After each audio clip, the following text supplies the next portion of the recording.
किसी भी शुभ कार्य से पहले श्री राम और सीता अपने आप को नियम परायण रखकर पवित्र होना चाहते थे। जाने आगे क्या हुआ। श्री वाल्मीकि निर्मित आश्रामण आदि काव्य के अयोध्या कांड में छठा सर्ग। आप सभी से अनुरोध है कि यदि आप इन वीडियोस को लाइक, शेयर या सब्सक्राइब नहीं भी कर सकते तो इन्हें पूरा अवश्य सुने और लाभान्वित हों। पुरोहित जी के चले जाने पर मन को संयम में रखने वाले श्री राम ने स्नान करके अपनी विशालोचना पत्नी के साथ श्री नारायण की उपासना आरंभ की। ऐसा माना जाता है कि यहाँ नारायण शब्द से श्री रंगनाथ जी की वह अर्चा मूर्ति अभिप्रेत है जो कि पूर्वजों के समय से ही दीर्घकाल तक अयोध्या में उपास्य देवता के रूप में रही। बाद में श्री रामचंद्र जी वह मूर्ति विभीषण को दे देते हैं, जिससे वह वर्तमान श्रीरंग क्षेत्र में पहुंची। इसकी विस्तृत कथा पद्म पुराण में दी गई है। उन्होंने हविष्य पात्र को सिर झुकाकर नमस्कार किया और प्रज्वलित अग्नि में महान देवता अर्थात शेषशायी नारायण की प्रसन्नता के लिए विधिपूर्वक उस हविष्य की आहुति दी। तत्पश्चात उन्होंने प्रिय मनोरथ की सिद्धि का संकल्प लेकर इस यज्ञशेष हविष्य का भक्षण किया और मन को संयम में रखकर मौन हो वे राजकुमार श्री राम विदेह नंदिनी सीता के साथ भगवान विष्णु के सुंदर मंदिर में श्री नारायण देव का ध्यान करते हुए वहां अच्छी तरह बिछी हुई कुश की चटाई पर सो गए। जब 3 पहर बीतकर एक ही पहर रात शेष रह गई तब वे शयन से उठ बैठे। उस समय उन्होंने सभा मंडप को सजाने के लिए सेवकों की आज्ञा दी। वहां सूत, मागध और बंधियों की श्रवण सुखद वाणी सुनते हुए श्री राम ने प्रातःकालिक संध्योपासना की। फिर एकाग्रचित होकर वे जप करने लगे। तदनंतर रेशमी वस्त्र धारण किए हुए श्री राम ने मस्तक झुकाकर भगवान मधुसूदन को प्रणाम और उनका स्तवन किया। इसके बाद ब्राह्मणों से स्वस्ति वाचन कराया। उन ब्राह्मणों का पुण्य वाचन संबंधी गंभीर एवं मधुर घोष नाना प्रकार के वाद्यों की ध्वनि से व्याप्त होकर सारी अयोध्यापुरी में फैल गया। उस समय अयोध्यावासी मनुष्यों ने जब यह सुना कि श्री रामचंद्र जी ने सीता के साथ उपवास व्रत आरंभ कर दिया तब उन सबको बड़ी प्रसन्नता हुई। प्रातः होने पर श्री राम के राज्याभिषेक का समाचार सुनकर समस्त पुरवासी अयोध्यापुरी को सजाने में लग गए।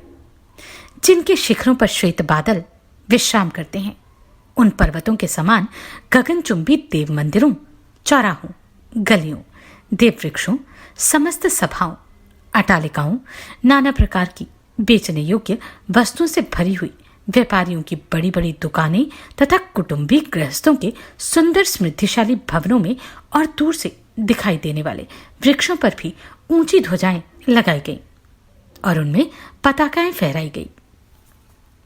उस समय वहां की जनता सबोर नटों और नर्तकों के समूहों तथा गाने वाले गायकों को मन और कानों को सुख देने वाली वाणी सुनती थी। श्री राम के राज्याभिषेक का शुभ समाचार प्राप्त होने पर प्राय सब लोग चौराहों पर और घरों में भी आपस में श्री राम के राज्याभिषेक की ही चर्चा करते थे। घरों के द्वार पर खेलते हुए झुंड के झुंड बालक भी आपस में श्री राम के राज्याभिषेक की ही बातें करते थे। पूर्ववासियों ने श्री राम के राज्याभिषेक के समय राजमार्ग पर फूलों की भेंट चढ़ाकर वहां सब ओर धूप की सुगंध फैला दी। ऐसा करके उन्होंने राजमार्ग को बहुत सुंदर बना दिया। राज्याभिषेक होते होते रात हो जाने की आशंका से प्रकाश की व्यवस्था करने के लिए पूर्ववासियों ने सब ओर सड़कों के दोनों तरफ वृक्ष की भांति अनेक शाखाओं से युक्त दीप स्तंभ खड़े कर दिए। इस प्रकार नगर को सजाकर श्री राम के युवराज पद पर अभिषेक की अभिलाषा रखने वाले समस्त पूर्ववासी चौराहों और सभाओं में झुंड के झुंड एकत्र हो वहां परस्पर बातें करते हुए महाराज दशरथ की प्रशंसा करने लगे। अहो, इक्ष्वाकु कुल को आनंदित करने वाले ये राजा दशरथ बड़े महात्मा हैं, जो कि अपने आप को वृद्ध हुआ जानकर श्री राम का राज्याभिषेक करने जा रहे हैं। भगवान का हम सब लोगों पर बड़ा अनुग्रह है कि श्री राम जी हमारे राजा होंगे और चिरकाल तक हमारी रक्षा करते रहेंगे, क्योंकि वे समस्त लोगों के निवासों में जो भलाई या बुराई है उसे अच्छी तरह देख चुके हैं। श्री राम का मन कभी उद्धत नहीं होता। वे विद्वान, धर्मात्मा और अपने भाइयों पर स्नेह रखने वाले हैं। उनका अपने भाइयों पर जैसा स्नेह है वैसा ही हम लोगों पर भी है।